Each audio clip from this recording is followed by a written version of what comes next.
Okay, good afternoon. So let's continue our discussion on the standard situations in termination cases. So these are circumstances or situation wherein a determination whether the termination is legal or illegal, no? So the first scenario is dismissal was for a just or authorized cause and due process was observed. So if the employer followed the cause of termination is for just or valid cause and also the employer followed the due process, then the termination is legal. Okay. The second one is dismissal was without just or authorized cause but due process was observed. Okay. So the termination here is not for valid or authorized cause. Even due process was observed, still the termination is illegal because uh, the cause of his termination is not valid. No? And then number three is dismissal was without a just or authorized cause and due process was not observed.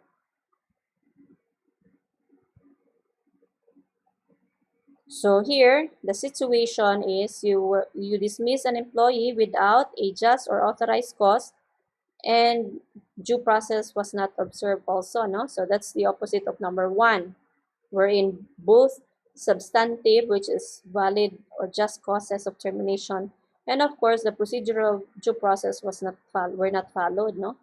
So if that's the case, the termination would be illegal. And the fourth scenario is dismissal was for a just or authorized cause, but due process was not observed. So I think there was one student who asked this one last Monday during our group weekly meeting, no? Wherein the question is, if I remember it right, what if the employer did not follow the procedural due process? No, if, for example, there was no hearing conducted, no? So that falls under this situation, no? So even the dismissal is for just or authorized cause, but due process was not observed, then the termination would still be legal, but there will be certain damages that the employer need to pay, no? So again, it would depend on the decision of the judges or the judge, no? Okay, the next situation is dismissal was for a non-existent cause. Of course, that would be illegal. Okay. And then six is dismissal was not supported by any evidence of termination, neither legal or illegal, as there is no termination to speak of. So reinstatement is ordered not as a relief for illegal dismissal, but on equitable ground. So for number five, non-existent. So in other words, there's no action committed. No, I mean the allegation was not proved, or it is inexistent or non-existent. No, so there's no showing that the employee committed such violation or situation, no, or the circumstance. So it doesn't exist. Therefore, the decision for termination is illegal. So on the sixth situation, so after terminating the employee and you have no evidence to support, so again, in cases of labor, this I mean labor cases, no, this the proof necessary is only substantial, no. So as long as you have circumstances that would support the decision, so you can actually make decisions like termination, no? But however, in this case, you have no supporting evidence uh, to present during the hearing. So since there are no evidences, then the termination, of course, is not for both, no? It's neither legal or illegal. So in other words, there is no termination to speak of since you have no evidences that the employee committed such uh, allegation or action. No? And then the last one is dismissal was brought by the implementation of a law. Okay, so like for example, it's really based on labor law, no? For any, like for example, if uh, for uh, for cases on drugs, no? So if the employee was caught by the police in violation of the Dangerous Drugs Act, wherein the employee was caught doing pot session or whatever, or selling drugs or whatever, for carrying or possession of drugs. So that is in violation of a law, no, special law, and you terminated the employee because of that.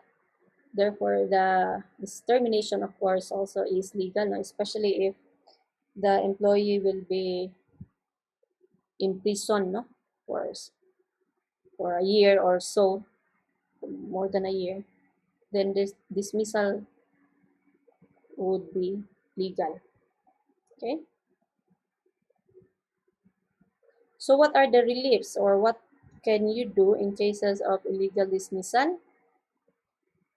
I mean, what are the possible decisions in cases of illegal dismissal, no? So under Article 279 of the Labor Code, the following can be done, no? So employee can be reinstated without loss of seniority rights and other privileges.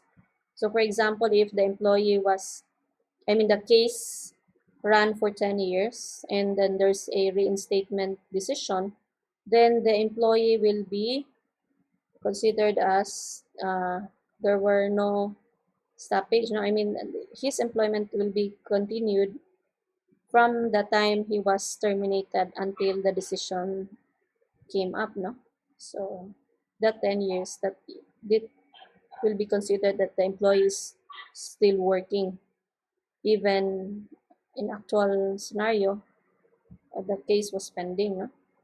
So without loss of seniority rights and other privileges. And another relief is full back wages inclusive of allowances and other benefits or their monetary equivalent. So again, that is why it's very expensive if you lose a labor case. That is why as the HR, you need to consider those situations, those things that you've learned in our discussion. So you need to prepare, you need to know the law, what are the things that you need to do in order to avoid these expensive lawsuits. Okay? And another one is award of separation pay in lieu of reinstatement. So, in other words, in cases reinstatement can be done because the job of that employee who was terminated was already abolished or no longer existent, then you can, instead of reinstatement, you can pay this separation pay. So in replace of reinstatement, you can pay the employee a separation pay. And another relief, award of separation pay in lieu of reinstatement, award of penalty in the form of nominal damages in case of termination, release to illegally dismissed employee whose employment for a fixed period, award of damages and attorney's fees, award of financial assistance in cases where the employee's dismissal is declared legal but because of long years of service and other consideration, financial assistance is awarded. Now, for 2 letter E, an example of this one is a situation like, for example, if the employee is already for 16 years or 20 years in the company and you terminated the employee because of a valid cause. Now, sometimes the judge, because of compassionate justice, no,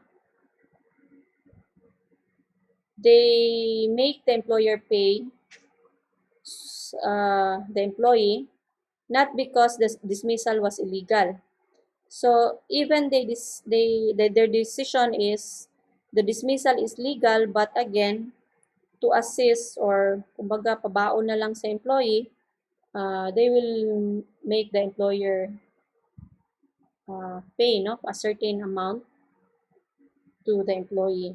But again, the termination is legal, but the payment there is sort of of financial assistance to the employee because of the number of years. No? And imposition of legal interest on separation pay, back wages, and other monetary awards. So these things are the possible uh, reliefs, no? The judge would make in the decision.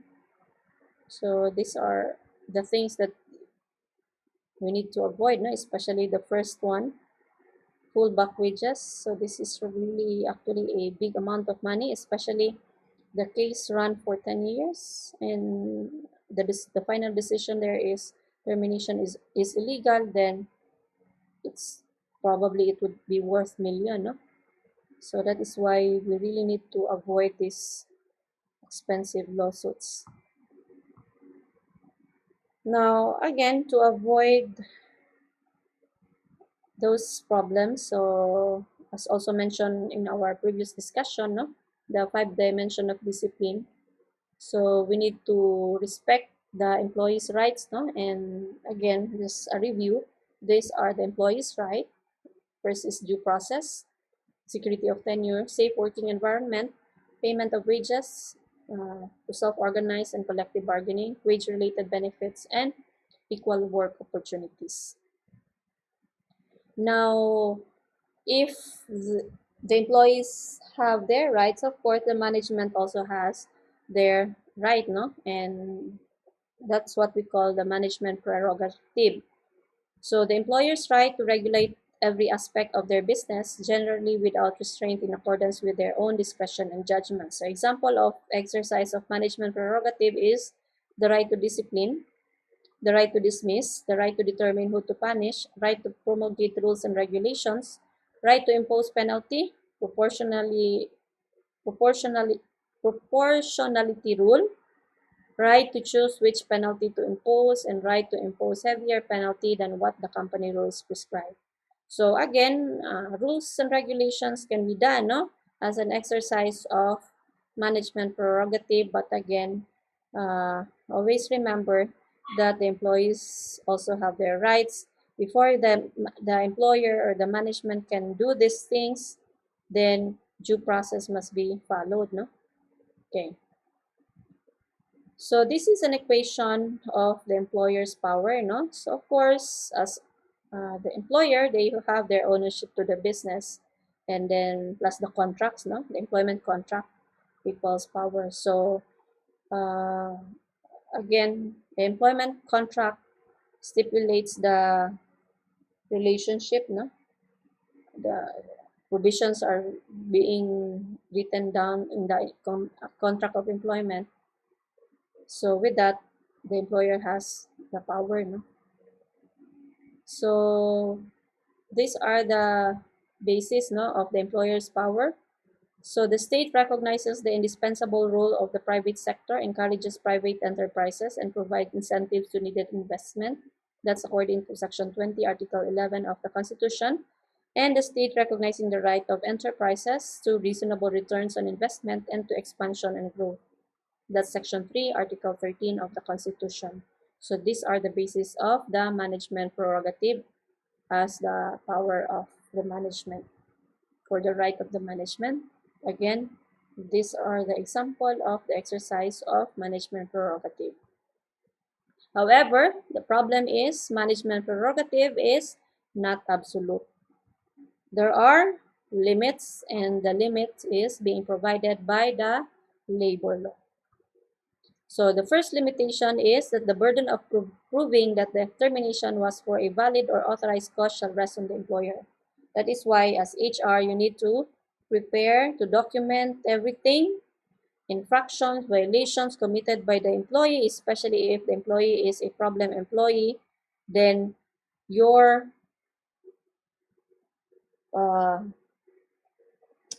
baga, your bala or what call that, you can counter those problems later on if you have documents, no, as a proof or evidence of such infractions. So that's the first limitation. The burden of proving lies on the employer that the termination is valid and authorized. The second limitation is all doubts in the interpretation and implementation of the labor code and its implementing rules and regulations shall be resolved in favor of labor. So in cases the employer cannot present proof, or if the evidence presented are doubtful, then in case of doubt, it will be resolved in favor of labor. And other limitations, of course, set by law, the collective bargaining agreement in cases of unionized company, the employment contract, the employer policy, the employer practice, and general principles of fair play and justice. So these are limitations on the exercise of management prerogative. So in other words, you cannot make a policy which is inconsistent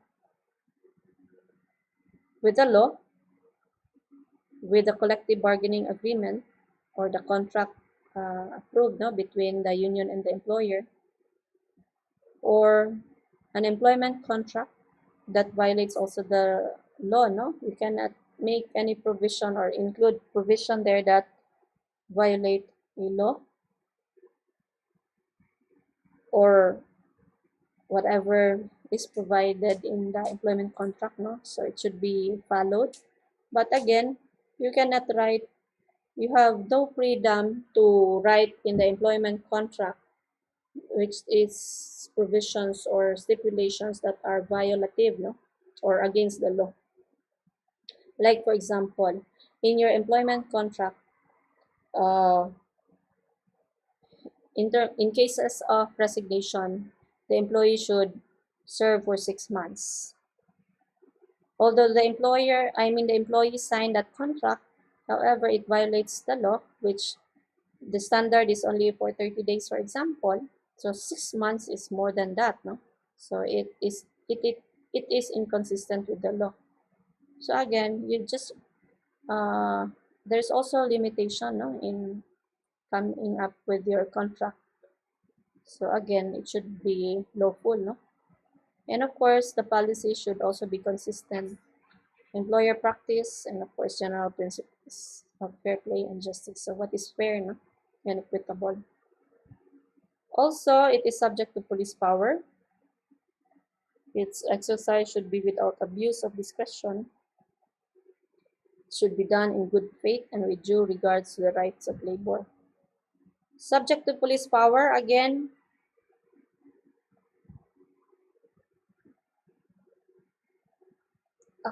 actually this one is in the Constitution, no? There's these three powers of the government: the police power, the taxing power, and the eminent domain, no? So this one, in cases of danger, for example,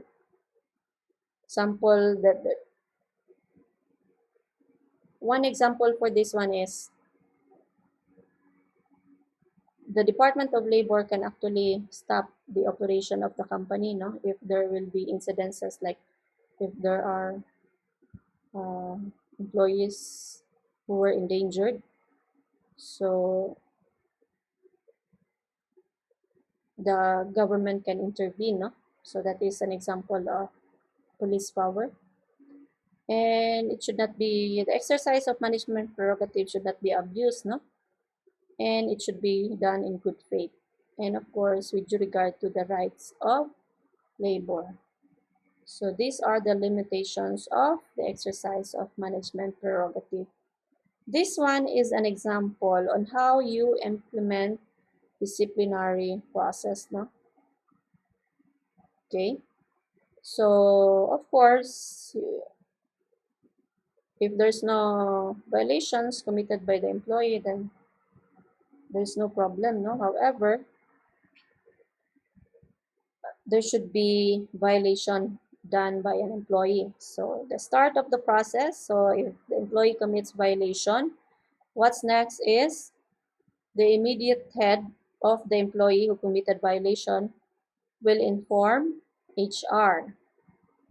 So with this, the immediate head will submit an incident report, or whoever witnessed the incident, the immediate superior will ask those witnesses to write an incident report on what they have witnessed, and the immediate superior will forward it to HR. So the role of HR is to prepare the notice to explain memo based on the incident reports submitted. And then once notice to explain, or the first notice was prepared, it will be forwarded to the immediate head, because the immediate head will be the one to serve the written memo to the employee. But other companies, they have HR, no, to serve the memo. But again, it would depend on your rule or the practice of the company. But in my case, personally, I would prefer to have the immediate superior serve the written notice, no? Since he works with the employee, and of course, HR doesn't know that employee. So it would be better if the immediate head will serve the written notice to explain. So, assuming 5 days will be given. So, once the employee submits the written explanation to, of course, to his or her immediate head, the immediate head and HR will conduct investigation and do the assessment. So, if they found the employee not guilty, then there will be no sanctions, no? So, and the process will end there.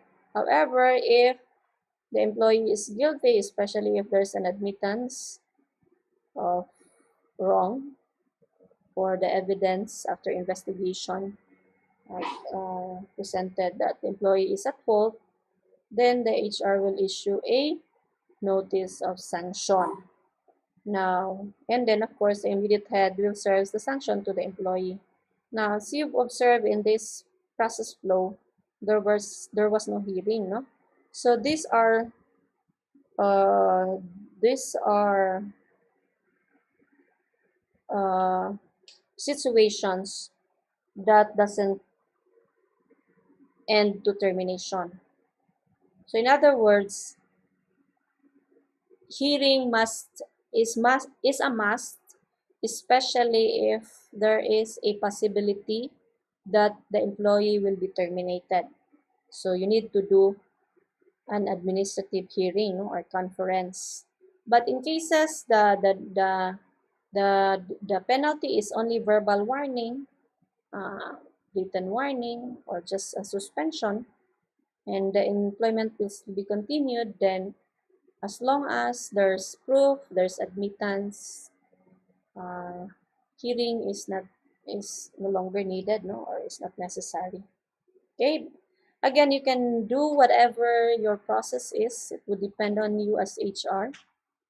The important thing there that the employee should be aware on that process, and of course the immediate superiors. It should be communicated to them, no? Okay, so again, this one is just an example, no? But again, I'd like to emphasize, if decision is possible termination, you must do hearing, no? And then the explanation should be 5 days. Okay, so here you need to do conference or administrative hearing. But before you can do the administrative hearing, another notice should be given, no? The notice for administrative hearing, it should also be served to the employee concerned, and it should be received and dated, so you have proof that you informed the employee for a conference. Because if you do it verbally, then there's a tendency that it can be denied, no? So again, as an employer, I would advise that everything should be documented. Okay? This one is the case law for regional arbitration branch level, no? So as for just to have a basic idea, this will happen, no, in case the employee will file an illegal dismissal case to NLRC. So there's a complaint filed, then it will be docketed, received and docketed by the arbitrator or the NLRC, and it should be raffled and assigned cases to whoever is the judge, no? And then set case for mandatory conference. So this one, again, it should be done, and then there will be mandatory. So during the mandatory conference, amicable settlement is advised, no? But again, if there's I mean, if it's been settled, so the judge will issue an order, no? But if there's no settlement reached or achieved, then each party, the management and the employee, will submit a position paper or memoranda. So if there is settlement, so the judge will issue an order to end the case. I mean, yeah. This one, in continuation of this process, so after submitting the position paper, the judge will evaluate the case and okay for decision, this one. If no, another clarificatory hearings if there are things that you need the judge need to clarify, no? And then evaluate billings and evidence. So if okay for decision, so this will be the process. The judge will issue an order submitting the case for decision, and then the judge will prepare decision and issue, promulgate, and release decision. Okay, this one is again subject for appeal, no? So again, just to give you an idea, what are the process, no, when an employee file a labor case against the employer. Okay, so this is in cases of appeal, so this will be the process. Yeah. Okay, so you just read the flow just to give you an idea on what will happen, no, in case of appeal. So it will be on the upper level, no, or the next level. Okay, so this will be considered as a new case. So whatever the decision on the prior level, I mean the lower level, it will be considered as a new case, no? Okay. Now again, as a rule of law, of course, the supreme law is the Constitution. Supplemental to the constitutions are the law, including the labor laws, and of course the employment contracts, jurisprudence, or those decisions made by the Supreme Court, and the public policies and principles of equity, and of course, last is the company policies. Okay, so that ends our discussion. And to give you also an idea on how to do documentations as your counter to illegal dismissal or expense or losing the case. So you need to have this kind of forms, no? Always remember, according to Sun Tzu, the art of war, if you know your enemy and know yourself, you need not fear the results of 1,000 battles. If you know yourself but not the enemy, for every victory gained, you will also suffer a defeat. So if you know neither the enemy nor yourself, you will succumb in every battle. So in other words, you can actually win the case if you have prepared everything and you know the situation well. You can really conclude that the termination is legal. Okay? And how are you going to address these things? How are you going to battle or to face the war? You need to document. Okay? And this is the essential, or these are the essentials of HR and labor law. you need to document everything. So when you say documentation, you need to document the pre-employment documentation, which is the application. So before the employee was hired, so you need to have those documentation, the employment documentation, everything, no, from the orientation until termination. So pre-termination and post-employment documentation. So again, what this thing says, document is very important. Now, the employment contract, of course, this is also very important, the employment relationship, that you should have an employment contract signed by the employee. So this is an agreement entered into between an employer and an employee at the time the employee is hired that outlines the exact nature of their business relationship, specifically what compensation the employee will receive in exchange for specific work performed. And then it governs the employment relationship between the employer and employee. Now, in your employment contract, it is also advised that provisions like violations of or those just and valid causes must be specified, no, so that you can base the termination later on if termination will be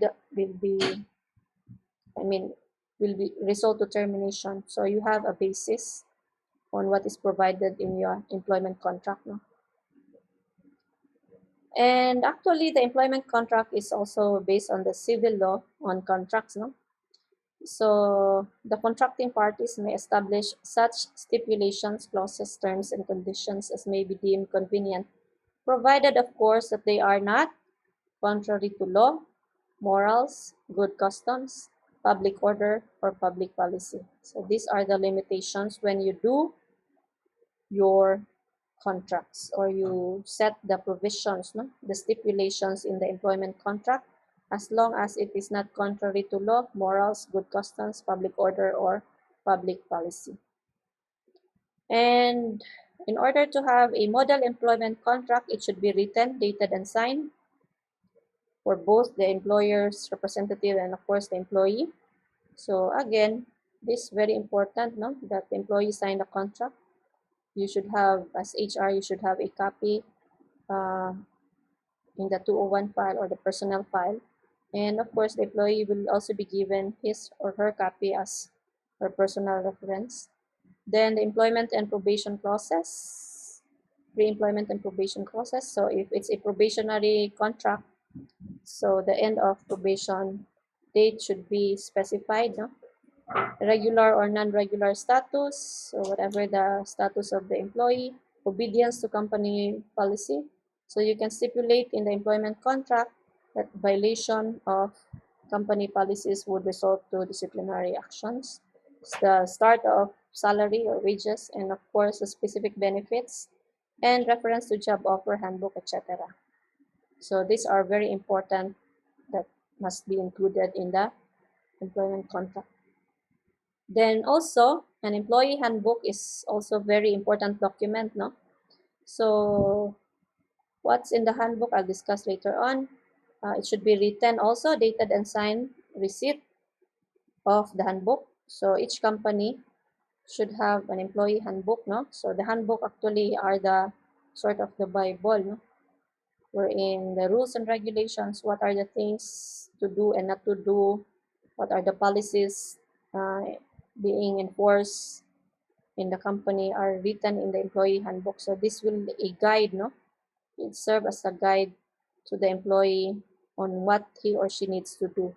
So also it should be included the code of discipline, the code of ethics and performance criteria. So what are the criteria, no, on how the employee will be evaluated, resignation and clearance process, address changes and other policies, benefits common to all employees.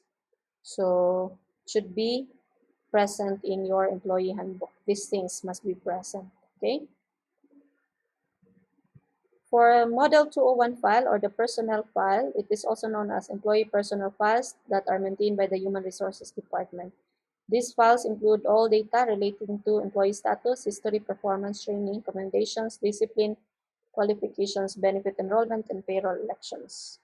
So your 201 file must have the employment contract, a copy of the employment contract, the job description and job offer sheet, the employment documentation, pre-employment documentation, the job application and biodata sheet, acknowledgement receipts, and certification and test results. Okay, so these are the things that you need to have in your 201 file. So why 201 file? This is actually for term taken from military, no? They call it 201, but again, it's actually the personal file, no? Individual personal file of the employee within an organization.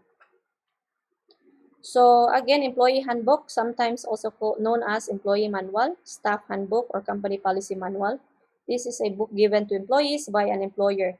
Usually, the employee handbook contains several key sections and includes information about company culture, policies, and procedures, the mission, vision, actually the core values. It's written down, no? And it is included in the employee handbook. It is also a compilation of the policies, procedures, working conditions, and behavioral expectations that guide employee actions in a particular workplace.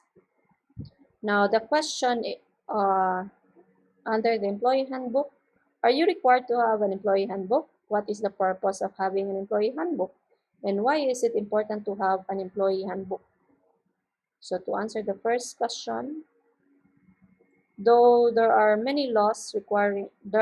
laws requiring employers to, I mean, though there are many laws requiring employers to notify employees of certain workplace rights, there's actually no laws, no, specifically requiring an employer to have an employee handbook. So the law doesn't require you to have an employee handbook. Employers use the policies in an employee handbook to protect themselves from lawsuit. This one is very important. Why you need to have an employee handbook? Because it will serve as your protection, no, against lawsuits. Employee handbook generally contain a code of conduct for employees that establishes expectation for appropriate behavior in the workplace. Now, it is not,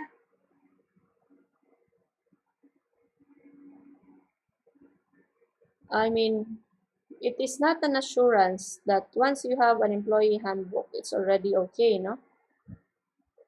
It's already your protection. But again, it is also very important that you have proof or evidence that you gave the employee a copy of the handbook, no? So what will be your proof or evidence? So you should have an acknowledgement receipt that the employee was able to receive his copy. Okay? So aside from the orientation through attendance sheet, for example, then you need to have a separate acknowledgement receipt filed under the 201 file of the employee that he was able to receive his copy of the employee handbook, because that would tell the world that the employee was able to read all those things written in the employee handbook. So in that case, the employee was well informed on the policies of the company or the code of conduct. Okay? So even the employee doesn't read, no, the content of the employee handbook, but again, the receipt, the acknowledgement receipt will serve as a proof, no? So that the employee are was aware, no, or on those policies. So what is a code of conduct? It is written for employees of a company, which protects the business and informs the employees of the company's expectation. It is ideal, or even the smallest of companies, to form a document containing important information and expectations for employees. So why is it important to have an employee handbook? Employees always know what is expected of them at work. They also know how the employer will address and apply the policies and procedures of the business, and what they as employees can expect from the employer. So what are the 8 reasons you should have, or what are the reasons that you need to have a company employee handbook? First is it introduces employees to your culture, mission, and values. Second, communicates to employees what is expected of them. It also educates employees about what they can expect from management and leadership.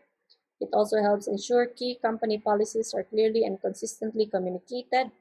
It showcases the benefits that you offer, ensures compliance with state laws, helps defend against employee claims, and of course, lets employees know where to turn for help. So those are the reasons why you need to have a company employee handbook. And what are the contents of an employee handbook? Information about the company, a welcome letter from the president or CEO, the company's mission, vision, purpose, values, and broad strategic goals, attendance expectation, employment statuses, the use of company property, and anything else employees need to know. The progressive discipline and procedures for making a complaint, and additional terms and conditions of employment. So the contract of employment, not all things you can write in the employment contract, no? So if in case you need to tell or you need to uh, there are a lot of things that you need to tell the employee, like the policies that you can no longer include the employment contract because it's already too long, then you can add it in the employee handbook. So the notice to explain as the first written notice in the twin notice rule. It also called as a shock cause letter, It is a document from the employer to the employee, requiring a written explanation brought about by an incident report, as mentioned. So once, if you remember the process flow, once the HR receive an incident report, then the HR will prepare the notice to explain based on the incident report. So it is a legal requirement. The first of the two notice rule, it provides the employee with the opportunity to explain, often called as due process. Thus, prior to writing the said notice, you should have in hand the following document: an incident report or reports, and of course, all the possible evidences. So always remember this, no? And of course, the second notice, which is the notice of decision or the termination letter or whatever you called it, as long as it is the decision. So it is the document containing the decision agreed upon. After conducting an administrative investigation or hearing, it is a legal requirement, being the second of the twin notice rule. So again, the two must be followed. No? Okay. So that ends our discussion for today. So we are done already with our discussions for the whole semester. So I think, yeah, next week there will be no more uh, recorded discussion, but instead I will be giving assignments or activities or articles for you to read in addition, no, to what we have discussed. So just an advance information, so I will just post it in or upload this in Moodle. So this will be your first assignment, which will be scheduled on Monday. So how many are these? So this 2, 4, 6, 8, 9 articles to read before your finals. Okay, so again, if you have question on our discussion, please submit it to the class Bidal or PM message in our group chat so that I can answer it right away. Okay, so again, this is the end of our semester's discussion. I hope you've learned a lot in our subject, and hopefully it will help you prepare, in your future career as HR practitioner later on. And as I've mentioned, or uh, as I've told you, feel free to message me if you have questions or clarification even after the semester's end. I still welcome questions from former students, no? Especially eh, it's related to HR matters. Okay, so again, thank you for listening, and that ends our discussion for the semester. Thank you all, and uh, again, uh, I hope you've learned a lot. No? Okay, so enjoy the rest of the day and have a good evening.